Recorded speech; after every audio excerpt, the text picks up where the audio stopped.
El Museu Arqueològic Camilo Vicedo Moltó d'Alcoi és una institució que es va crear l'any 1945 i que reuneix una col·lecció molt singular i molt important d'objectes de la cultura material, de la prehistòria i del món antic del territori valencià. A data d'avui tenim una de les col·leccions referents en prehistòria i en món antic més interessants del territori valencià. Podríem destacar els materials de l'època del Paleolític mitjà, del jaciment del Salt, ocupat per un grup de neandertals entre fa 60 i 30.000 anys. Com no, la col·lecció tan referent important de la Cova de l'Or, un jaciment neolític de Beniarrés, en el que el Museu d'Alcoi i altres institucions també han col·laborat, han participat fent excavacions que li han reportat tindre una de les peces més referents de la prehistòria del Mediterrani, com és el Vas de l'Orant. Estem a la Valltorta, el bressol de la rupestre llevantí. Este museu depèn de la Conselleria d'Educació, Investigació, Cultura i Esport i té la peculiaritat de que, a banda de visitar el museu, la gent que us apropeu a la Valltorta, podeu anar a visitar els abrics de la rupestre. El museu ofereix 3 visites guiades, a les 10, a les 12 i a les 18 de la vesprada en estiu i a les 4 en hivern, i cada visita és diferent. Anem a Mas d'en Josep, anem a la Cova de Cavalls i anem a la Cova dels Civils. Per tant, si us apropeu aquí, a banda d'estar in situ davant de les representacions artístiques del Mesolític, de fa més de 7.000 anys, podreu complementar aquesta informació amb la visita al museu, que té 6 sales i explica, parlant primer dels gravats, parla de l'art macroesquemàtic, de l'art rupestre llevantí i de l'art esquemàtic. I a banda també tenim una exposició d'eines en aquella època, d'eines trobades per la zona que mostren també maneres de viure o utensils que utilitzaven en aquella època. I a partir d'ahir podem fer una lectura de com vivien i com estaven els nostres avantpassats. El Museu Joan Fuster s'emmarca dins de l'Espai Joan Fuster, que és un centre cultural format per 2 cases contigües d'estil historicista en el carrer de Sant Josep, el número 8 i el número 10. El número 10 en concret és la casa, no la casa natalícia on va néixer Joan Fuster, però sí la casa on va passar la major part de la seva vida, des dels 8 fins als 69 anys que va morir. Per tant, l'Espai Joan Fuster té 3 grans departaments, que són el Centre de Documentació, el Museu Joan Fuster i l'Aula Didàctica de Cultura Contemporània. Per tant, el Museu Joan Fuster el que fa és allotjar el llegat artístic que va deixar Joan Fuster al poble de Sueca i també ofereix una sèrie de documents personals i literaris de Joan Fuster, i el museu s'implementa amb una aula didàctica que el que fa és que els escolars, està dedicada als escolars, que una vegada visiten el museu realitzen una sèrie de tallers didàctics que complementen els continguts que han vist en la visita guiada al Museu Joan Fuster.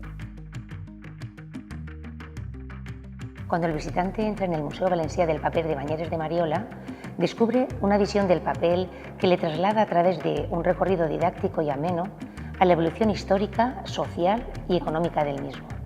En el siglo XIX y XX, Banyeres de Mariola fue el segundo centro productor de papel de fumar, localidad que por su ubicación en el río Vinalopó fue motivo clave para el desarrollo de numerosos talleres de confección de libritos. La mayoría de los molinos pasaron a fabricar papeles de fumar, creando así sus propias marcas. A día de hoy, el entorno del río ofrece a los visitantes las huellas de su pasado industrial, que se puede ver y disfrutar en la Ruta dels Molins, declarada bien de interés cultural. Esta es una muestra de la colección de libritos de papel de fumar.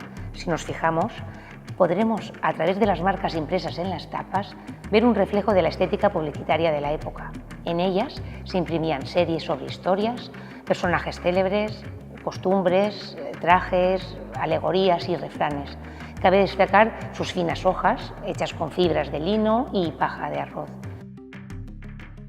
Eusebio Sempere es, además, el generoso donador de su colección Arte Siglo XX, la que conforma en 1977 el Museo de la Segurada, el viejo museo que hoy reconocemos como MACA, Museo de Arte Contemporáneo de Alicante. Es por eso que este museo cumple 40 años Fue uno de los primeros museos de arte contemporáneo de este país, cuando apenas existían museos de arte contemporáneo, apenas estaba el Museo de Arte Abstracto de Cuenca o la Fundación Miró de Barcelona o Sevilla. Nosotros fuimos uno de los primeros. Tenemos obras de Miró, de Juan Gris, de Julio González, de Picasso, de Dalí, de Calder, de Tapies, de Chillida, de los geométricos, de todos aquellos que creas que son los nombres importantes del arte del siglo XX. Además de la colección Arte Siglo XX, por legado testamentario, Juana Francés es también una artista alicantina, nacida en 1923 y fundadora del Grupo El Paso, la única mujer, por ejemplo, que pertenecía a aquel contexto histórico de hombres. Juana Francés, a su muerte, legó una parte de su colección al Museo de Arte Contemporáneo de Alicante, de la misma manera que lo legó al Reina Sofía, al IBAM o a Zaragoza. Ahora mismo tenemos expuesta una parte de su colección. En el Museu Internacional de Titelles d'Albaida fem una miqueta de tot, però tot al voltant del món de la marioneta i del titella. Tenim més de 400 peces arribades de tot el món i solem fer activitats per a majors i per a xiquets. Tenim tallers on poden vindre i els tallers també ixen fora del museu. Per això tenim a Mita, la nostra mascota, vestida de romà, perquè ara se'n va a col·laborar en un altre museu, que és el jaciment romà de l'Almadrava dels Poblets, per exemple. Anem allí a fer titelles romans. Es poden fer visites guiades i tot el que dona el món del titella, espectacles teatrals també al llarg de l'any i moltes col·laboracions, cursos, de tot. Hola! Soc Mita, la mascota del Museu Internacional de Titelles. Estem en Albaida. Quan vulgueu, podeu vindre a conèixer-nos. Som molts amics el que vos esperem ací. Fins ara!